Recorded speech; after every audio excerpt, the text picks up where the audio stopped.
it's me again. I am just finished reading a book that was a very good book about retirement and living a long, healthy life. And happiness is what you make it be. And here is the book, and I'll put a picture up here too. This is the book. Happiness is a choice you make by John Leyland. So I've been reading this book and I finished it. He follows 6 people through their retirement years for a year. They're all in their late 80s, early 90s, and he just follows them and figures out, kind of what makes them happy. I don't think he's a professional medical doctor or anything like that. Just a good author that's written for a lot of the major publications in New York and the United States.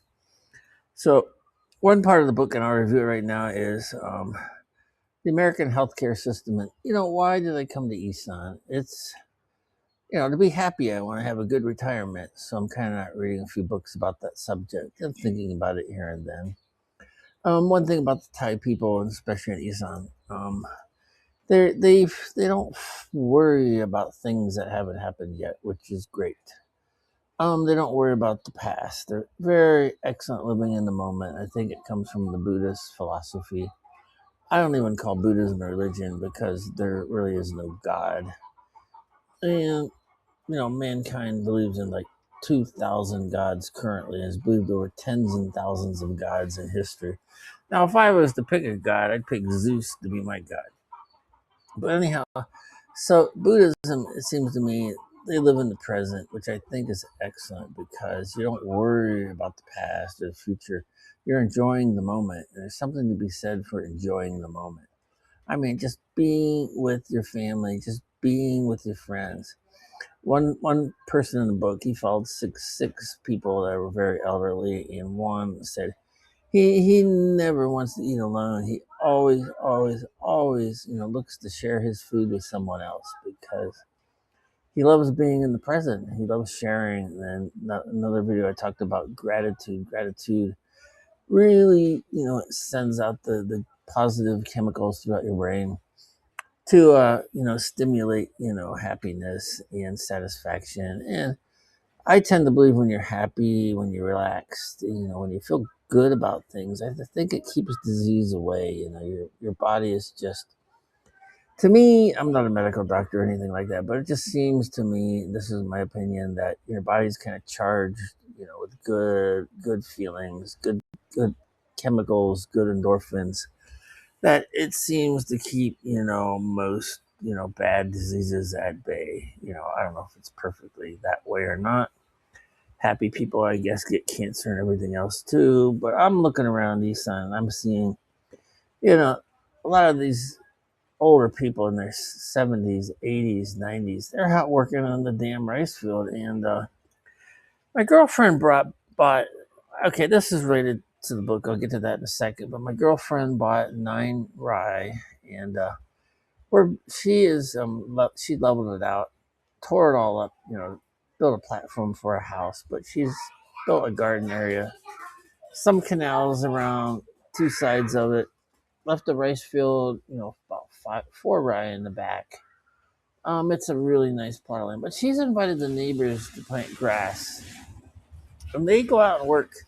And they work as a little group. So her mom, 2 or 3 neighbors, her sister, her brother-in-law, they go out and work and they plant grass as a group. So they're out there talking all day, chit-chatting, laughing, planting grass. And they plant a lot of grass. And to them, it's not work, it's enjoyment. They're living in the moment. Living in the moment, enjoying life. I really, really respect that. And I hope to, really assimilate into this culture and, be included and be part of it and really enjoy life that way. I'm not much on the bars, I've done that. I definitely have my fill of the bar scenes in both Philippines and Thailand when I was a naval officer and even after. It is fun. You gotta, when you're young, it's fun, but now I'm a little bit older and I've got a partner that I just completely adore and hope to explore life with, from here on out. But yeah.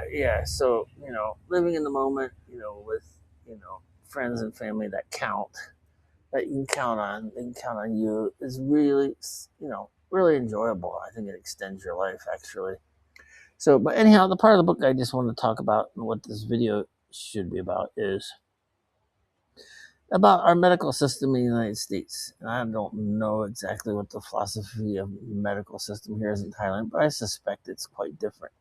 So in the United States, basically, our medicine goes after things that kill you, like, heart attacks. We can keep someone alive a long time that's had a heart attack. Or, strokes and other things. Here, for example, what they say.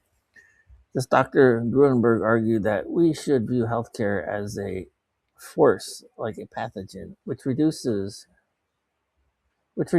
rates of death, but increases rates of sickness and disability.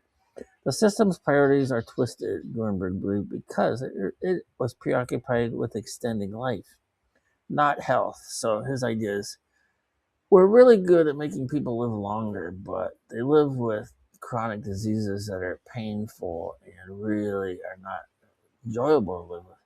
So yeah, we can brag, we've got a better lifespan, but it comes at the expense of, we're kept alive to suffer with cancer longer or other diseases longer. It's not really a very good quality of life. And I'm looking around here in Isan, and people of all ages seem to be engaged in life and enjoying it, not sitting around in pain or watching TV or the same news channel over and over and over. So yeah, it just seems quite different. So he goes on. So research dollars went to picking off the acute causes of death, which tend to work pretty quickly, rather than to delaying or preventing chronic diseases that drag on and on and on. Again, we can pick off diseases and help people survive them and live long, but chronic diseases, I'm guessing maybe like arthritis or some other similar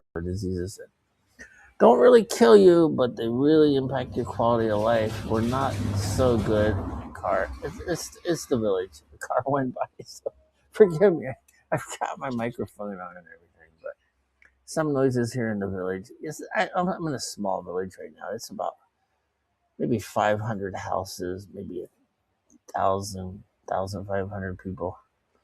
Little local grocery stores in someone's house. There's not little teeny tiny, like 4 meter by 4 meter grocery stores all over the place. It's like completely subsistence living, but there are a lot of noisy vehicles. And all right, sidetrack. Thai people are very kind and very gangjai, right? They respect other people, except when it comes to blasting music. And I've been here not long enough to have it really bother me, but I think it can bother some people. They'll blast music loud and for quite a long time. It hasn't been much of a problem here. Hopefully it'll stay that way. But there is a couple motorcycles that like go down this road like 10 o'clock at night with like no muffler. It's like, come on. You're 18 or whatever. You're young, probably, and you're showing off. You probably got a ninth grade education. So do you want to like ride down the street with a loud muffler? What's it accomplishing? Yeah, maybe it impresses all the girls, and you get a girl, and you get her pregnant, and you have a kid, and then you're like working on subsistence living the rest of your life, or you just want to show everybody you're not that high intelligence, so you got a motorcycle to be loud to get attention. I don't really know. It's my sidetrack, but I don't know. Anyhow, getting back to this. So, okay, if cancer patients typically die of pneumonia, say, and we develop treatments for pneumonia, all we've done with their cancer is ensure that they spend more years dying of it. In place of a day on their deathbed, we've given them a month and called it progress. So again, it's like we're extending life of diseases that will like take you out fairly quickly, but now we're letting you live with other diseases that are going to make you suffer longer. So I hope that's not the case here. On my girlfriend's land where she's clearing, and I might help her build a house a little bit. I'm not sure, but One thing we're going to do is we're going to build a walking path, and I've measured it. It's about 7,000 steps, So if I walk just this walking path 10 times a day, we're going to have flowers and fruit trees and berries and all kinds of stuff around these, 5 ride, this, simple house we're going to build in the middle. So it'll be a nice walking path, enjoyable. And I'm still never getting tired of looking at the rice fields here. That's why I use this background. I just like it. I'm sure that'll change. Maybe I've been here a couple of years. I'll say, God damn it, another green rice field. They go on and on and on and on and on and on. But I don't think I will. I grew up in Ohio. There goes a motorcycle. I grew up in Ohio, and well, later in life, I never, got tired of the beauty of the cornfields or the bean fields or the dairy farms and the cows. It's a much bigger operation than here. Here, a farmer lives on about 5 ride. He can feed his entire family, make enough money. He lives comfortable. He does it all himself. He builds his own house basically a lot of times. And I've seen a couple farmer houses, and they are built by themselves with bamboo, a few scavenged poles. Some of them don't even use concrete pole. They have dirt floor, elevated bamboo, like bed area, the TV and all that stuff on that. Anyhow, I got a video on that too, but I don't know how many people are gonna watch it. But anyhow, I'm just posting this stuff here. I don't think I'm getting money, but it's just my hobby right now. I might go on to something else. But anyhow, he says, now that we recognize that our life-saving technology in the past 4 decades has outstripped our health-preserving technology, and that the net effect has been to worsen people's health, we must begin to search for preventable causes of the chronic illnesses, which we have been extending. Yes, medicine was helping us live longer, Gruenberg said, but the extra years were added to the end when we were too weak or too sick to enjoy them. And again, that's part of the reason I came to Isan. I want to enjoy my retirement years and live them healthy. When I die, I've noticed that people live healthy and they're really strong. They engage in life. They move. Moving's big. I know you lose a lot of muscle mass, at least according to this book and other places. I've read that once you hit 60, you got to work on your muscle mass.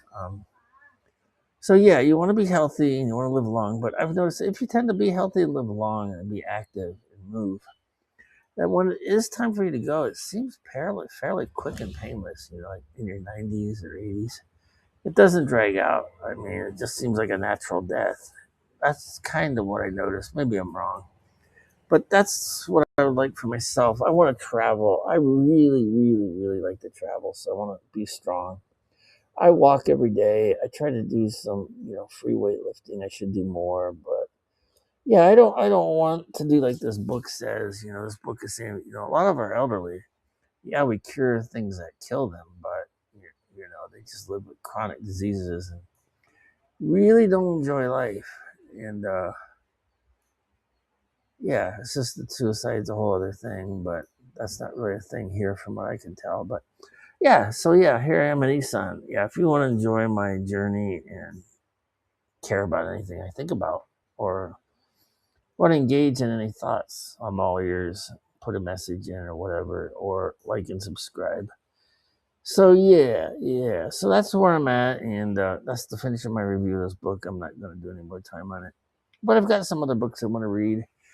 Not all about aging and getting old and retirement, but I just like to read and engage in many topics. So I just want to really enjoy life, live in the present, figure out how Thai people can kind of always be so happy. My girlfriend tells me, smile, be happy, you'll be happy. And I tend to agree. If you pretend and want and try to be happy, boom, it just kind of happens. You got to get the right attitude.